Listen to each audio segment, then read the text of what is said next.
कर्ण की अद्भुत कहानी। यदुवंशी राजा शूरसेन की पोषित कन्या कुंती जब सयानी हुई तो पिता ने उसे घर आए हुए महात्माओं की सेवा में लगा दिया। पिता के अतिथिगृह में जितने भी साधु महात्मा, ऋषि मुनि आदि आते, कुंती उनकी सेवा मन लगा कर किया करती थी। एक बार वहां दुर्वासा ऋषि आ पहुंचे। कुंती ने उनकी भी मन लगा कर सेवा की। कुंती की सेवा से प्रसन्न होकर दुर्वासा ऋषि ने कहा, पुत्री, मैं तुम्हारी सेवा से अत्यंत प्रसन्न हुआ हूँ। अतः तुझे एक ऐसा मंत्र देता हूँ जिसके प्रयोग से तू जिस देवता का स्मरण करेगी वह तत्काल तेरे समक्ष प्रकट होकर तेरी मनोकामना पूर्ण करेगा। इस प्रकार दुर्वासा ऋषि कुंती को मंत्र प्रदान करके चले गए। एक दिन कुंती ने उस मंत्र की सत्यता की जांच करने के लिए एकांत स्थान पर बैठकर उस मंत्र का जाप करते हुए सूर्यदेव का स्मरण किया। उसी क्षण सूर्यदेव वहां प्रकट होकर बोले, देवी, मुझे बताओ कि तुम मुझसे किस वस्तु की अभिलाषा करती हो। मैं तुम्हारी अभिलाषा अवश्य पूर्ण करूंगा। इस पर कुंती ने कहा, हे देव, मुझे आपसे किसी भी प्रकार की अभिलाषा नहीं है। मैंने तो केवल मंत्र की सत्यता परखने के लिए ही उसका जाप किया है। कुंती के इन वचनों को सुनकर सूर्यदेव बोले, हे कुंती, मेरा आना व्यर्थ नहीं जा सकता। मैं तुम्हें एक अत्यंत पराक्रमी तथा दानशील पुत्र प्रदान करता हूँ। इतना कहकर सूर्यदेव अंतर्ध्यान हो गए। कुंती ने लज्जावश यह बात किसी से नहीं कह सकी। समय आने पर उसके गर्भ से कवच कुंडल धारण किए हुए एक पुत्र उत्पन्न हुआ। कुंती ने उसे एक मंजूषा में रखकर रात्रि बेला में गंगा में बहा दिया।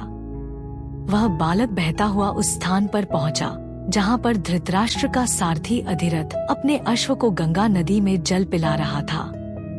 उसकी दृष्टि कवच कुंडल धारी शिशु पर पड़ी। अधिरथ निसंतान था, इसलिए उसने बालक को अपने छाती से लगा लिया और घर ले जाकर उसे अपने पुत्र के जैसा पालने लगा। उस बालक के कान अति सुंदर थे, इसलिए उसका नाम कर्ण रखा गया। कुमार अवस्था से ही कर्ण की रुचि अपने पिता अधिरथ के समान रथ चलाने की बजाय युद्धकला में अधिक थी। कर्ण और उसके पिता अधिरथ आचार्य द्रोण से मिले, जो कि उस समय युद्धकला के सर्वश्रेष्ठ आचार्यों में से एक थे। द्रोणाचार्य उस समय कुरु राजकुमारों को शिक्षा दिया करते थे। उन्होंने कर्ण को शिक्षा देने से मना कर दिया, क्योंकि कर्ण एक सारथी पुत्र था और द्रोण केवल क्षत्रियों को ही शिक्षा दिया करते थे। द्रोणाचार्य की असम्मति के उपरांत कर्ण ने परशुराम से संपर्क किया, जो कि केवल ब्राह्मणों को ही शिक्षा दिया करते थे। कर्ण ने स्वयं को ब्राह्मण बताकर परशुराम से शिक्षा का आग्रह किया। परशुराम ने कर्ण का आग्रह स्वीकार किया और कर्ण को अपने समान ही युद्धकला और धनुर्विद्या में निष्णात किया। कर्ण की शिक्षा अपने अंतिम चरण पर थी। एक दोपहर की बात है, गुरु परशुराम कर्ण की जंघा पर सिर रखकर विश्राम कर रहे थे। कुछ देर बाद कहीं से एक बिच्छू आया और उसकी दूसरी जंघा पर काट कर घाव बनाने लगा। गुरु का विश्राम भंग ना हो इसलिए कर्ण बिच्छू को दूर ना हटाकर उसके डंक को सहता रहा।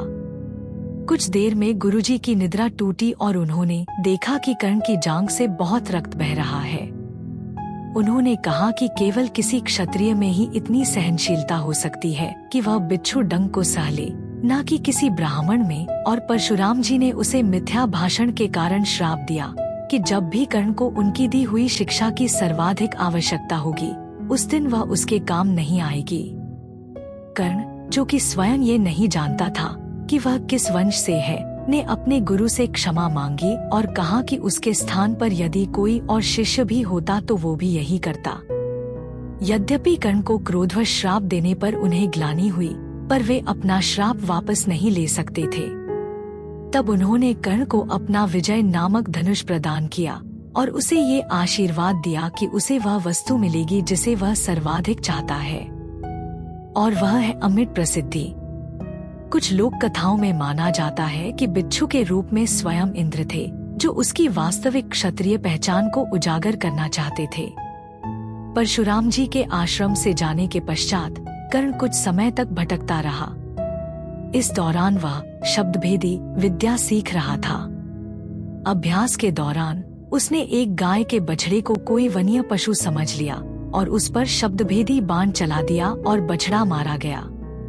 तब उस गाय के स्वामी ब्राह्मण ने कर्ण को श्राप दिया कि जिस प्रकार उसने एक असहाय पशु को मारा है, वैसे ही एक दिन वह भी मारा जाएगा, जब वह सबसे अधिक असहाय होगा और जब उसका सारा ध्यान अपने शत्रु से कहीं अलग किसी और काम पर होगा। इस प्रकार कर्ण परशुराम का एक अत्यंत परिश्रमी और निपुण शिष्य बना। कर्ण दुर्योधन के आश्रय में रहता था। गुरु द्रोणाचार्य ने अपने शिष्यों की शिक्षा पूरी होने पर हस्तिनापुर में एक रंगभूमि का आयोजन करवाया। रंगभूमि में अर्जुन विशेष धनुर्विद्या युक्त शिष्य प्रमाणित हुआ। तभी कर्ण रंगभूमि में आया और अर्जुन द्वारा किए गए करतबों को पार करके उसे द्वंद्व युद्ध के लिए ललकारा। कब कृपाचार्य ने कर्ण के द्वंद्व युद्ध को अस्वीकृत कर दिया और उससे उसके वंश और साम्राज्य के विषय में पूछा, क्योंकि द्वंद्व युद्ध के नियमों के अनुसार केवल एक राजकुमार ही अर्जुन को, जो हस्तिनापुर का राजकुमार था, द्वंद्व युद्ध के लिए ललकार सकता था। तब कौरवों में सबसे ज्येष्ठ दुर्योधन ने कर्ण को अंगराज घोषित किया, जिससे वह अर्जुन से द्वंद्व युद्ध के योग्य हो जाए। जब कर्ण ने दुर्योधन से पूछा कि वह उससे इसके बदले में क्या चाहता है, तब दुर्योधन ने कहा कि वह केवल ये चाहता है कि कर्ण उसका मित्र बन जाए। इस घटना के बाद महाभारत के कुछ मुख्य संबंध स्थापित हुए, जैसे दुर्योधन और कर्ण के बीच सुदृढ़ संबंध बने, कर्ण और अर्जुन के बीच तीव्र प्रतिद्वंद्विता और पांडवों तथा कर्ण के बीच वैमनस्य। कर्ण दुर्योधन का एक निष्ठावान और सच्चा मित्र था। यद्यपि वह बाद में दुर्योधन को खुश करने के लिए द्यूत क्रीड़ा में भागीदारी करता है, लेकिन वह आरंभ से ही इसके विरुद्ध था। कर्ण शकुनी को पसंद नहीं करता था और सदैव दुर्योधन को यही परामर्श देता कि वह अपने शत्रुओं को परास्त करने के लिए अपने युद्ध कौशल और बाहुबल का प्रयोग करे, न कि कुटिल चालों का।